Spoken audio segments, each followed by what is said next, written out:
Hi, everybody. Today is Wednesday, April 30th, 2025, and our friend John Helmer is back with us. Welcome back, John. Thank you very much, Nima. Thank you. When you look at the situation right now between the United States and Russia, and a lot of pressure from Donald Trump and his administration to put an end to the conflict as soon as possible. On the other hand, Russia doesn't see this as a quick sort of settlement. How why is it so too much difficult for Donald Trump to put an end to the conflict in Ukraine, to provide what Russia needs from the United States? Well, the Trump administration is itself internally divided, and I might say it's normal in governments to have factional differences, is first point. Second point, um, so is the Russian government. I wouldn't say divided, but there's been a very serious factional debate over how to respond to the battlefield changes, how to respond to the European demands and to the difference between the European demands and the Trump demands.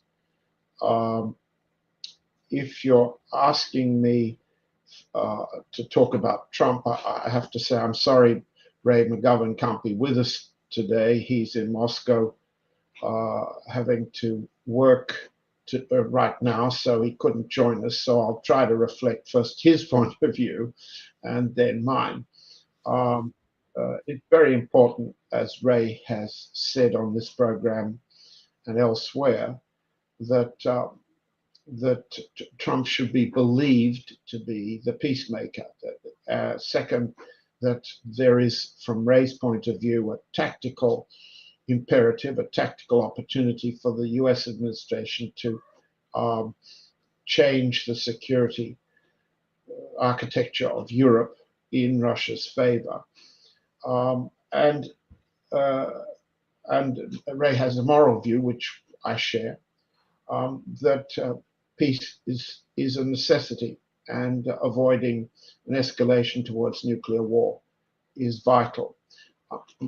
My interpretation of what Trump is doing is, as we explained last time, and there have been important developments, I think, corroborating that view now, that Trump is simply trying to avoid running two wars at the same time.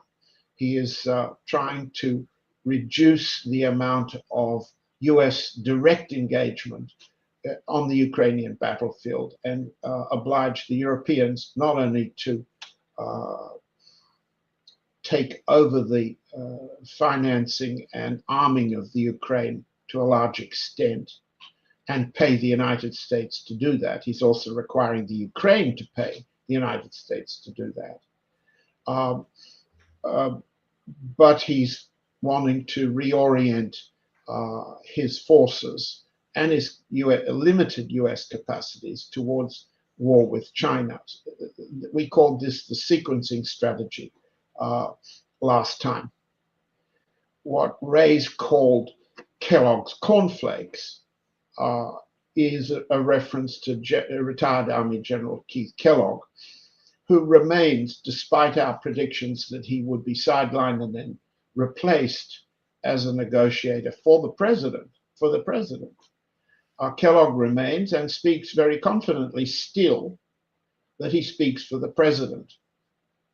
Now, Kellogg has gone on air on Fox News, which is a White House outlet, to say the president does not accept the offer of a Victory Day, 3-day ceasefire, which President Putin proposed on Monday. So, to the extent that Trump, Vitkov, who was in Moscow last week, and Putin agreed on a sequence of moves, Kellogg has just rejected them in the name of the president. And if you'd like, we can read out what Kellogg has said. But my first answer to your question is, if Kellogg is saying President Putin's 3-day ceasefire, Victory Day ceasefire, is absurd, and that was the word he used, he went on to say that Russia is not advancing and is not capable of advancing to take Kiev, something Russia has not said it wants to do and doesn't want to do, has not taken Odessa, which is something Russia has not said it wants to do, and can only move meters, not miles. Those are the words Kellogg used. We come back to them. Kellogg is stating a clear view among some of Trump's advisors. Okay, so part of the answer to your question is Trump can't achieve what he wants in a hurry because his own people differ strongly with what his line has been. Second, Trump himself changes his mind. So on the one hand, we saw a sequencing, if you like, at the St. Peter's Basilica in the Vatican during the Pope's funeral ceremonies, in which Trump orchestrated a photo opportunity of himself sitting on a chair with Vladimir Zelensky in the Basilica and having what seems to have been a very limited 15-minute maximum conversation in which Trump did all the listening and Zelensky did all the talking after the chair, which had been set down for President Macron to sit on or Prime Minister Starmer to sit on, had been removed. From the sequencing of that, it's clear, and I talked about it in the Dances with Bears and showed the exact sequence minute by minute. What Trump wanted to do was a photo opportunity to say he's made up with Zelensky, that the Oval Office performance is best forgotten, and that he is listening to Zelensky and is prepared to move with a Ukrainian version of the term sheet. That's the list of terms. Kellogg has said there were 22 points on the terms agreed in Europe with Zelensky, the Germans, the French, the British, and which Witkoff then took to the Kremlin last week. Trump was saying, I'm supporting Zelensky. He then went straight out to his airplane, and in the air, he began to be hostile again to President Putin. What then was a sequence was Trump says in photographs, I'm listening to Zelensky. Forget about me being divided from or angry with Zelensky. Then he's hostile to President Putin for firing on civilians, as he said. That isn't what happened, but that's what he said. He then intensified his threat in the airplane on the way back to the press, saying he's not sure that President Putin's serious about peace and he's got other things up his sleeve, by which he then went on to say additional arms, additional sanctions. So he increased the threat. Then on Sunday, so we're talking day by day sequence, the Trump administration sent Secretary of State Marco Rubio to go on television to say a number of things, which also increased the pressure of President Putin to meet the US points, the term sheet, and do so in a hurry. On Monday, President Putin replies. He replied with the proposal for a ceasefire, which we've anticipated for more than a month now, a third ceasefire for the Victory Day period, so May 8 to midnight, between May 10 and May 11. But it was clear from the language President Putin used that the root causes of the conflict have to be addressed. That's the underlying creep of NATO on all fronts, not simply Ukraine. And second, if the Ukrainians violate it, the Russian side will respond appropriately. So there was the sequence. And what's happened subsequently, just a couple of hours ago, is that President Trump has now said, and I'm looking at my paper so I get it right, it was in the New York Post, if I'm not mistaken, asked about his current mood, which is today, Wednesday, as distinct from Friday, Saturday, Sunday. Today, what Trump says is, I'm not necessarily on Zelensky's side, but on Ukraine's side, yes. I've had a hard time with Zelensky. You saw that over here when he was sitting right in that chair, when he just couldn't get it. That's what Trump said. I'm sorry, it came out today, but it was in the Atlantic magazine interview in the Oval Office a couple of days ago. So let's put it this way in answer to your question. Trump changes his mind all the time. And I'm being polite to say he's got a mind. What he's got is in fact a series of slogans he repeats over and over again with a very clear plan to promote himself as the peacemaker. But he said, I and this he also said, but on the telephone to the Atlantic last week, he made a remark about his problem in his first term. His second term, I rule the country, I rule the world. I rule the world. Now, that's a very clear statement, not exactly a surprise about Trump, but it diminishes the amount of hope that Ray McGovern has expressed on what he's capable of and what the opportunity is for Russia. So you've got underlying factional fighting in Washington to continue the war, much as the Europeans, particularly the French, the Germans, and the British, and the Poles have been saying, and making a swift deal that makes Trump appear to be the peacemaker, replacing the Pope, something Rubio was instructed to say on Sunday. Trump replaces the Pope as a moral force ruling the world for peace. That's the line they want to convey.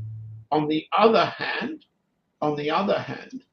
the Russian side has said, look, here's another ceasefire.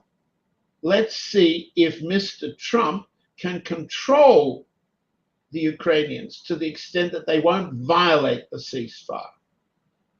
Now, that was offered between now and then, today, right now as we talk Wednesday afternoon. What's happened? The Ukrainians have done several things. First of all, they said, why should we wait to Victory Day? Let's have an immediate ceasefire now. President Putin's spokesman, Dmitry Peskov, has said, we can't negotiate such a complex of arrangements. The battlefield, the security architecture for Russia, the security architecture for Europe and NATO on all fronts. We can't do that at the speed at which Trump wants. We can't do it in a hurry. And second, this is a bit unusual, Peskov has said we should have direct negotiations with the Ukrainians, and therefore they should remove their legislated ban on direct negotiations with Russia. That's a new line, because the Russian line is, and it's the correct understanding of the situation, the war's going on as a US war against Russia, using the Ukrainian battlefield and Ukrainian soldiers as proxies, as the platform. So I hope it answers your question. The Russian side is negotiating with a side it doesn't trust, inviting Trump to prove he will prevent Ukrainian violations of the ceasefire, while Kellogg responds for the president and says, we're comfortable with the way the Ukrainians are on our 22-point term sheet, and it's absurd of the Russians to offer this, meaning the Russians will not and should not expect to hold all four of the Novorossiya Russian regions in the Donbass. So it's Donetsk, Lugansk, Zaporozhye, and Kherson. They will get less. So the terms are in flux.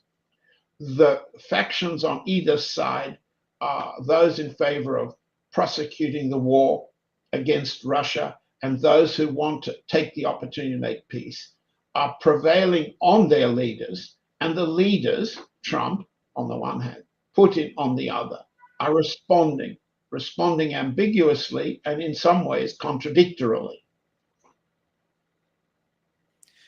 John, who's avoiding the direct talks between Donald Trump and Vladimir Putin? Because, as you mentioned, this sort of unbalanced behavior on the part of Donald Trump is somehow problematic, not only for Russia, for China, for Iran. They're trying to get something to get an agreement with the United States. But is that translated in the way that Witkoff is behaving, is talking to Russian part, or Witkoff is much more consistent with the way that they're trying to pursue a Ukrainian settlement? The short answer is I don't know. A slightly longer answer was given by Foreign Minister Lavrov a few days ago in his lengthy 44-minute interview with CBS, in which he made it clear he's not going to be led into discussions of the particular points. So if, let's say, 22 points in a term sheet, a statement of intention for both sides to negotiate the particulars, 22 points. Okay, Lavrov hasn't said what exactly they are, except he said Crimea is not on the table for us. And the broader structure of agreement for Russia's long-term security has to be on the table for us, and so forth. So I think it's fruitless for us to speculate, because it changes hour by hour depending on which side is putting out which propaganda line. And in the last couple of hours, we've seen a new propaganda line from the Ukrainians. They've said, they've told the FT, the Financial Times in London, the Japanese-owned propaganda outlet, very hostile to Russia. The Ukrainians have said that they're sending their deputy prime minister to Washington to sign that so-called minerals agreement, but it may not be signed because they've hit a significant difference. The US wants the Ukraine to repay, Trump's words, Trump's concept, the $100 billion to $300 billion number. It counts to have been the value of US military assistance to the war so far. The Ukrainians have said we're taking that out, and that the US capital investment in mining rare earth and other minerals and energy in Ukraine, the US capital contribution should be counted forward, the future of US military aid, which means that the Ukrainians have gotten an undertaking. There will be ongoing US military assistance to the Ukraine. That's really important. It's not noticed by the FT, but the Ukrainians have been led to believe by Trump he will go on supporting the Ukraine with military aid. But the Ukrainians say we'll count that future against what we will concede to be US right to dig minerals and mining energy out of the Ukraine. Now, that's it's not just a little disagreement between the Ukrainians and the Americans. It's a big one because of what it reveals. First, US has promised to continue military aid, intelligence sharing, all the elements of the war against Russia. But they can't agree on how it will be offset by the payback mechanism Trump is using. Now, that's a big difference in the structure of the negotiations on the Ukrainian side. The Russian side sees it and therefore said, Well, we're thankful, Peskov today, that we're thankful for US mediation. That's a change of line. We're not dealing with a direct war maker, the US. We're dealing with a mediator. So Vitkov is the mediator, just as you said. And he's laying out 22 points here and listening to the Russian presentation of what it considers to be the basis of an agreement with the United States, which also includes relief from sanctions, the dropping of sanctions entirely, and the end of the US economic war against Russia. So Vitkov is presenting his line, the Russians their line, and the Ukrainians have popped in the last few hours and said, our line is a bit different. We have our own, Shmyhal, the prime minister of Ukraine, said, we have our own red lines. Oh, yeah. Right, Ukraine has its own red lines. Now, it can only say that when the Ukraine knows its red lines are being defended by France, Germany, and the United Kingdom, and implied that the US will back it up as the war continues. So it doesn't help for us to speculate on what terms Vitkov brought, what message he took back. All we can see is through the propaganda fog and the fog of war. By the way, in the last 24 hours, the Russian military bulletin indicates there's been a 10% increase in military operations moving westward along the line. So what we can see on the battlefield, what we can see of the officials talking for the record at each other is very significant on all dimensions of the negotiating problem. And that suggests what President Putin, what the Russian side have wanted to test. Can Trump deliver what's in his head? Can Trump put substance from what he says in his mouth? And can he coordinate the allies? That's the test.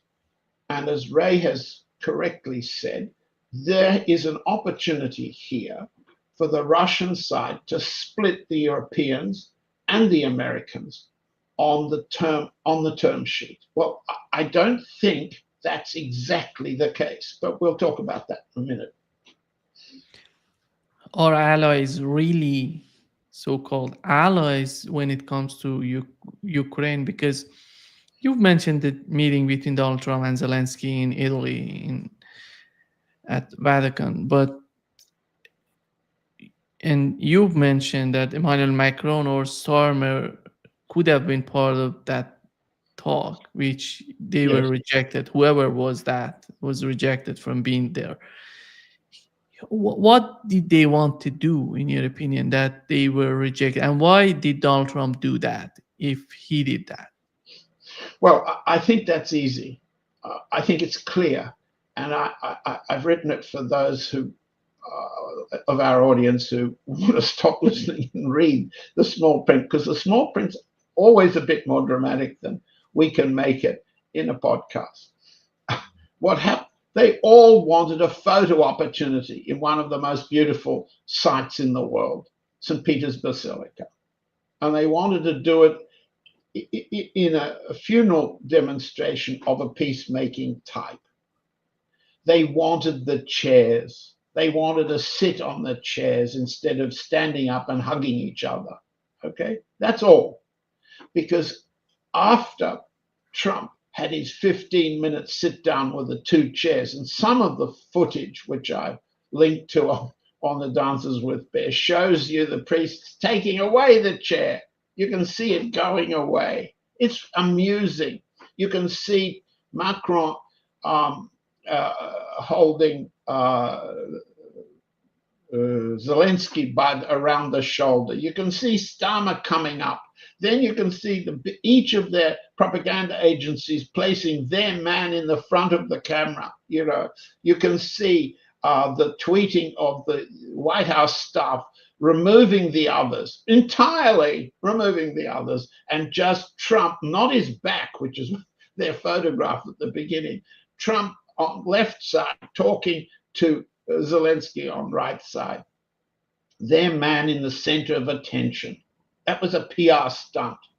Starmer got the BBC to run the picture, which he's the center of the picture. The French media got their man and their picture the same. And then what happened is left out. Zelensky went to the British embassy in Rome and had a walk around the garden with Starmer, fully photographed by the British propaganda agencies for 30 minutes. Oh, wow. Double the Trump amount. Double the Trump amount. And Macron did the same. Zelensky then drives round to the French embassy and takes a walk in their spring garden with Macron. Another 30 minutes. What's this about? It's PR. Indeed, one could seriously ask whether the whole several hours was anything more than a PR stunt. And then one comes to the question, is the division between Europe and the United States, between Trump and the European leaders, quite as deep, quite as angry, quite as irreconcilable as it looks? And then there's the answer to that question, and I'm sorry Ray isn't here today, but maybe next week. The serious Russian concern isn't the British army. It isn't the French, though the French have nuclear weapons which have been proposed to be based in Germany. It's Germany that's the most serious rising security threat from a Russian point of view. And this isn't being mentioned in any of the PR. It's not a PR stunt. The acting Chancellor Merz wasn't visible in Rome. He's just appointed a new foreign minister, Johann Wadefull, one of his longtime foreign aides, a former Bundeswehr soldier, and a very hardline hater of Russia. Now, from a Russian point of view, the most serious medium-term threat is that Trump will help finance and supply Germany's $50 billion or billion euro rearmament program, all oriented, as Wadefull has already said, to fighting Russia. Now, on the next week, we will have the victory parade in Red Square. And then it will be followed by the parade of the Immortal Regiment. And this is what all Russians, including me, celebrate. Not just the display of force necessary to defeat the Germans, not just that, but the sacrifice, the loss of lives of their Russian relatives and mine too, who were killed by the Germans. Now, Dmitry Medvedev, the former president, has clearly said and called Merz's plan and Merz's threats to fly Taurus long-range missiles into Russia, something that Wadefull, the new foreign minister, has explicitly threatened. Called Merz a Nazi. That means that Germany is seen to be in its rearmament program, which Trump intends to supply. Germany will again aim at destroying Russia. Now, that's a very new element. We have yet to see the Germans, Merz or Wadefull, sit on the platform once their political status and their ministerial status is confirmed. But it's very clear to Russian side, and that's what the Immortal Regiment is designed to show. All of us suffered from the Germans, and we won't allow it again. John, when you look at Donald Trump and his administration, whenever he's the Speaker of White House, is it Donald Trump or Secretary of State Marco Rubio, whenever they're talking about the conflict in Ukraine, they're mentioning if they don't reach an agreement, we're going to leave Ukraine, we're going to let it. But the way that they're talking about Ukraine, it seems that as though they're not part of the issue.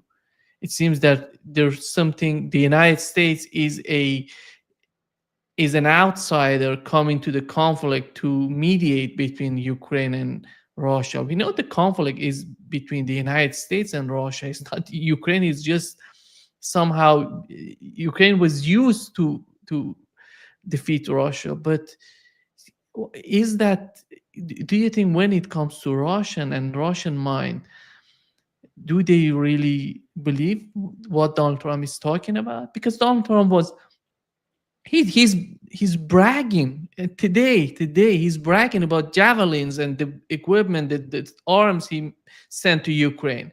He's so much proud of those sanctions on Mm. Russia, and he behaves somehow that I am the good guy and I'm trying to do something. And how is that going to be perceived by Russians, in your opinion? Well, uh, it's a good question, Nima. And on the one hand, we can talk about the political leadership. The political leadership in Russia uh, is a multipolar political situation. It's not a Putin dictatorship, although it's easier for Western propaganda to castigate Russia as a one-man state, likening Putin to Stalin. It's not. At the level or around the president, um, it's very clear, I think, been very clear since 2014 that some factions have learned slowly. Some factions said, we told you so. We wanted to do this. We understood the threat of the US and the Europeans and of NATO in Ukraine back then. At the level of the political leadership, um, there's, on the one hand, in principle, and this is the opportunity Ray McGovern regards as hopeful, to reach an accommodation with the president of the United States, who's talking to us for the first time in several years. An opportunity, something positive. Uh, Talks proceed, as you just said. Stephen Witkoff was in Moscow for the fourth time, if I'm not mistaken, last week. So the opportunity is there. Second, the military general side and the intelligence side urged Putin to act in such a way as to test what Trump really means, which is to take your question and turn it into military observation and political intelligence and the like. Now, anticipating your question, what I've done is in the Dances with Bears that was posted this morning, published this morning, I've tried to ask your question of the Russian people. And in fact, the Levada Center, a relatively independent national pollster based in Moscow, has asked these questions. And the answers I've put up in Dances with Bears quickly so that people can go look at the charts and look at the text. But Russian people, it's very clear, the polls show it. On the one hand, very solidly support the president and the army, and that's reinforced by battlefield success, by the defeat of the Ukrainians in Kursk and the advance westward. On the other hand, there's a strong public support for negotiations.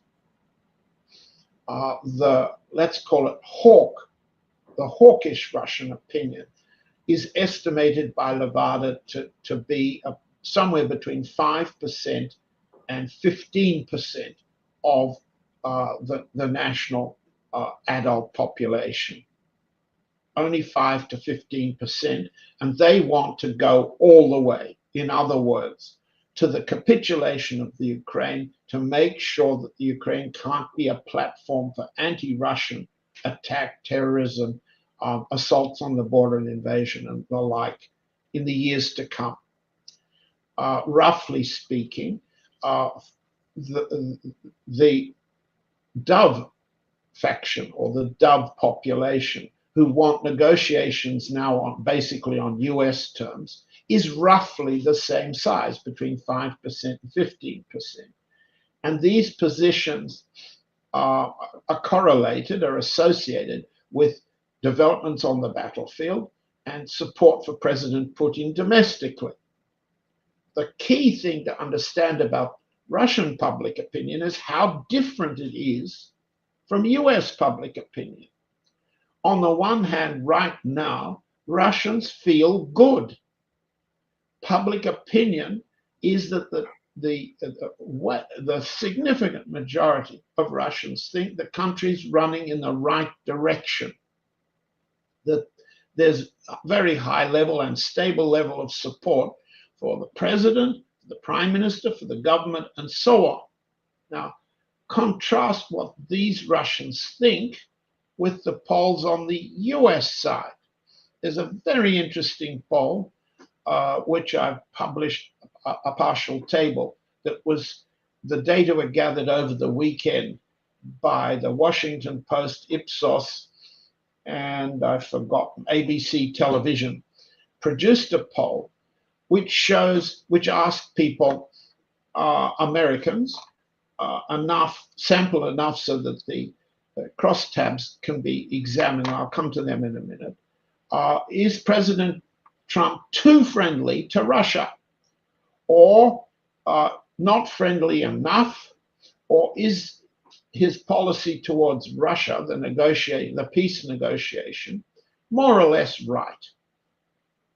Now, the surprising thing is that there's a near majority of Americans across all party, age, region, race, and ethnicity that thinks Trump is too friendly with Russia, too friendly.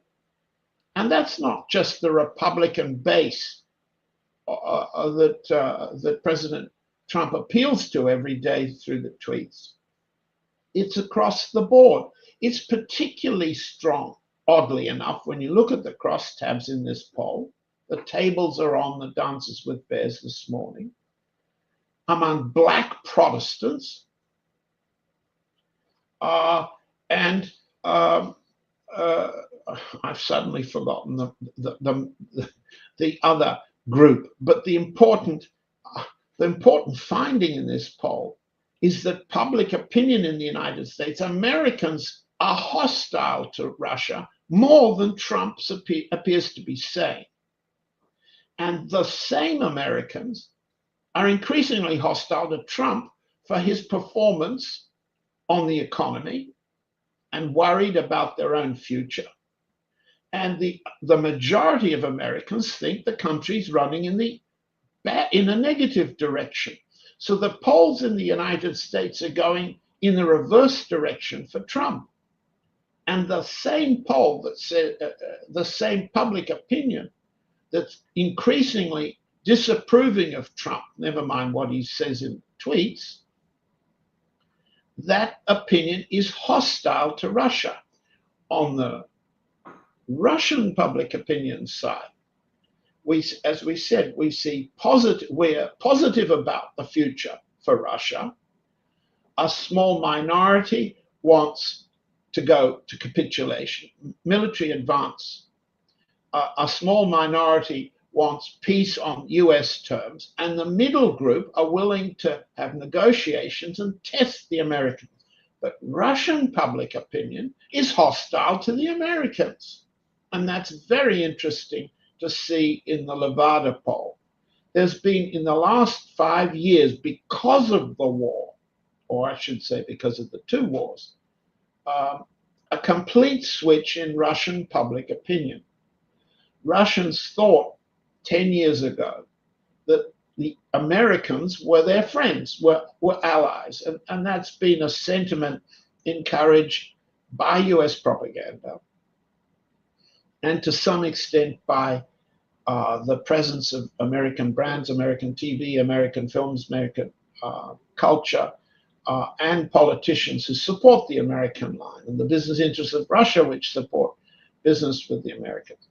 The positive attitude to Americans has switched, and because of the war, Russians are now persuaded the Americans are the enemy. And what used to be relatively hostile towards China and the Chinese has switched. The Chinese are our friends. The Chinese are our allies in this war. We like them more. So you can see the lines of public support for the Americans gone down, the Chinese gone up. Now, I'm trying to paint this picture of the two mental universes, the American, which is much more hostile to Trump's opportunistic approach to the Russians than Trump himself seems to be, and the Russian approach, which is much more hostile to the Americans than Putin wishes to be. So now you've got politicians who count votes. Putin has got no re-election coming in the foreseeable future, but he's got to deal with the future. He can't disregard this level of public opinion, nor can he disregard those members, those factions that say the Americans can't be trusted, which is a national sentiment now. On the other hand, you've got business interests who say, let's take the opportunity, led by Kirill Dmitriev, the US-educated counterpart for Stephen Witkoff. Dmitriev is saying all sorts of opportunities are here. Let's take them, let's negotiate them as quick as we can. So you've got two blocks of public hostility towards each other. You've got politicians responsive to that who don't trust the other side. You've got an ongoing war which expanded in casualty terms by 10% over the last 24 hours on each of the 5 fronts facing west, facing the Dnieper River and Kiev. So you've got a combination there that isn't discussed in public, but locks the politicians into trying to satisfy all sides. And what can you do with forces like this? Well, the best you can do is to make sure your PR looks terrific, make sure that you look to be in control, or as Trump exaggerates, I rule the world, and I rule the world from the Vatican. I'm almost the Pope. On the other hand, President Putin has to say, I'm offering to domestic public opinion. His ceasefire was offered to domestic public opinion as well as to Trump and as well as to the Ukrainian side. I will fight if they don't honor the ceasefire. Everyone in Russia agrees that should be the case. It's not a surrender. It's not that kind of a truce. And second, the root causes of the conflict must be addressed. Now, there's fundamental Russian public opinion behind that. There's the foreign ministry that set out the solution for the root causes was the agreement, the draft agreements of December 17, 2021, and Peskov mentioned them again today. Root cause must be addressed. We are not going to sacrifice the casualties we've suffered, say the Russian people, for a short-term benefit for our businessmen.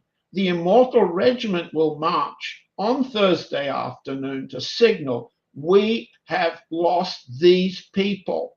Our family was murdered by the Germans, by the fascists. We are not going to sacrifice their memory and ourselves for a repeat. So you've got, and this is the US side, public opinion and political opinion, does is so hostile to the Russians that Ray's quite right. And I'm sorry he's not here to say it. There's an opportunity when a president like Trump does something that's beyond public opinion support. John, here is the picture that you've sent me. I'm gonna share it with our audience. What do you want to say about this picture? Well, what we've been talking about so far is the extent to which President Trump's mind is changeable. What I've tried to do here is show you a chart of how money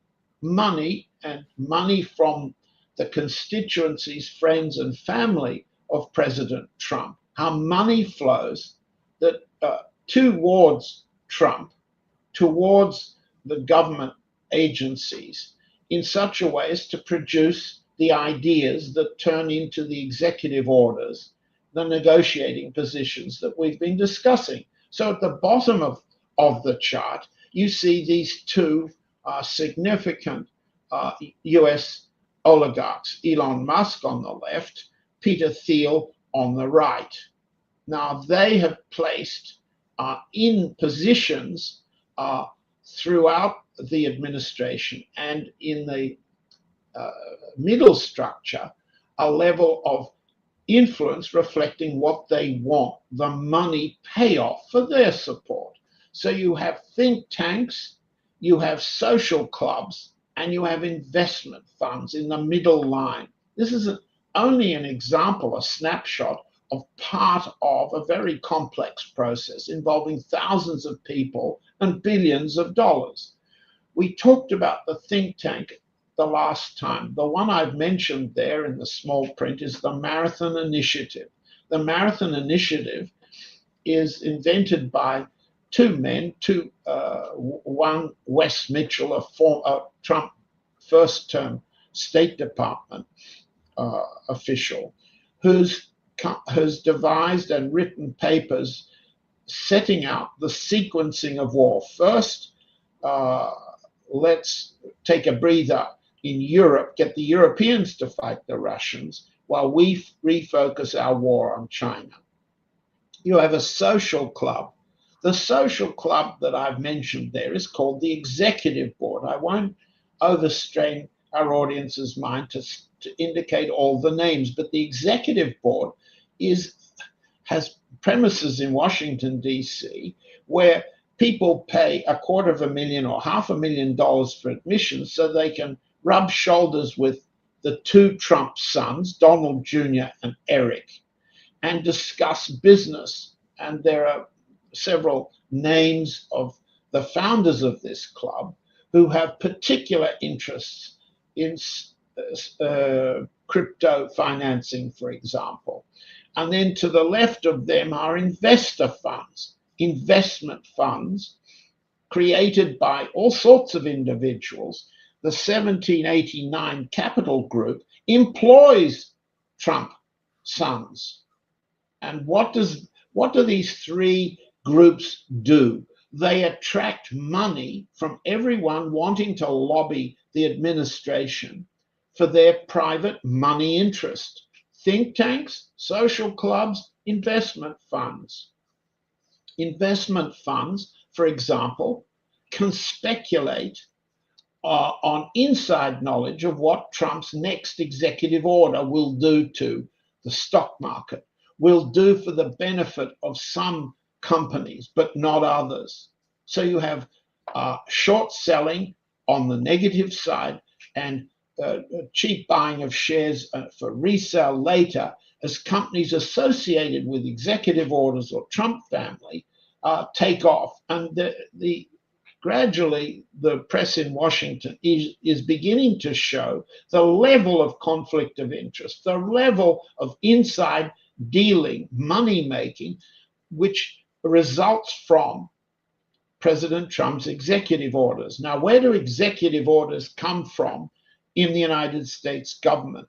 They are drafted by the White House staff. We're looking at the second level at the top of the chart, the WH, White House staff, the National Security Council, the NSC. Um, what have I got there? I can hardly DOD. see. Yeah. DOD, the Defense Department, the Pentagon, the State Department. We know that, to name them, the NSC is run by Michael Waltz, the Defense Department by Peter Hegseth, the Commerce Department by a much closer friend, a business friend, an investor, Howard Lutnick, whose family is deeply involved in investment funds, which his sister, his children run, and where they also interact at the club level and the investment fund level below. The Treasury, Scott Bessent, and then we have Stephen Witkoff on the right, who's running a kind of individual operation, and they interact directly with Trump, directly. They move paper, and those papers can turn into tweets, they can turn into executive orders, they can turn into legislation. Now, in the Dances with Threads I've just published, it's very clear that in the celebration of the 100 days, a lot of research has gone in and a lot of media reporting has come out, including Trump celebration tweets, to show that President Trump is running the government by dictation, by executive order. Executive orders, he's produced 142 in 100 days. This is an unprecedented number compared to every president preceding. And I've shown you the chart of what these are about in topic. A large number of them have foreign affairs topics. Second, much bigger than any presidents in Franklin Roosevelt in the Depression era. And then you can look at every president back to George Washington.